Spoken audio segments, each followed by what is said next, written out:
For even the most experienced professionals, the prospect of networking with peers can be a daunting one, and many people are often intimidated by the fear of an awkward conversation, or even how to approach a networking target without appearing insincere.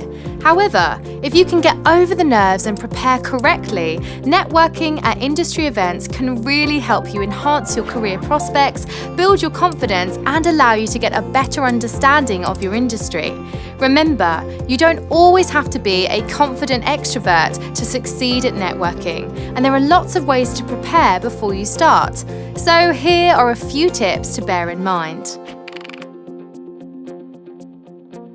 You can usually visualize how you will approach people by rehearsing a short, informal way of introducing yourself. Limit yourself to 45 seconds to describe the core details of your current role clearly and concisely.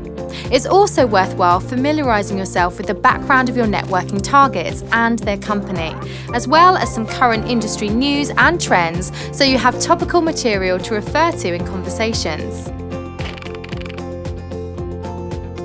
If you're new to networking and are intimidated by the idea of approaching new people, try and seek out familiar faces first to build up your confidence and practice your approach.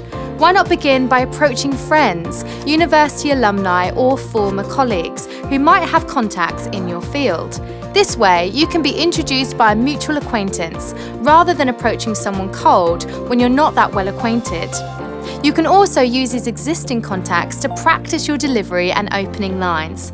If you're struggling to think of ways to initiate a conversation, why not mention that you've read an article they've recently written or shared, or that your LinkedIn profile shows you went to the same university or have a similar work history. You can also try referring to any relevant industry news or developments in order to show off your knowledge and gauge their opinion on the topic. Networking is largely about listening, figuring out the needs of others and connecting them with people in your network who you think can help. Successful networkers often rely on sharing advice or recommending services before they can really begin discussing their own backgrounds and ambitions. As tempting as it may be to push your own agenda, by letting it take a backseat, you're more likely to make the best first impression. Instead, try and build a rapport with people by asking about what they're currently working on, or whether you can help with a particular task or introduce them to someone they might need. Just remember to avoid asking attendees about vacancies or future positions, and never offer people your business card unless they ask for it. Building lasting professional relationships takes time, and you're unlikely to forge connections at a networking event with superficial chat. Don't try to charm everyone in the room. Instead, focus on building rapport with a few key influencers and consider asking thoughtful and genuine questions to spark lengthy conversations. Remember that you need to know your subject and give the person you're speaking to a reason to continue the conversation. Asking for their opinion on a topic you're particularly knowledgeable about can be a good way to ensure your responses are strong and informed. It's also worthwhile asking about what they like about their current role, as this is likely to spark an engaging conversation. Remember that 70% of all communication is non-verbal, so you should also take into account your body language and be sure to stay engaged.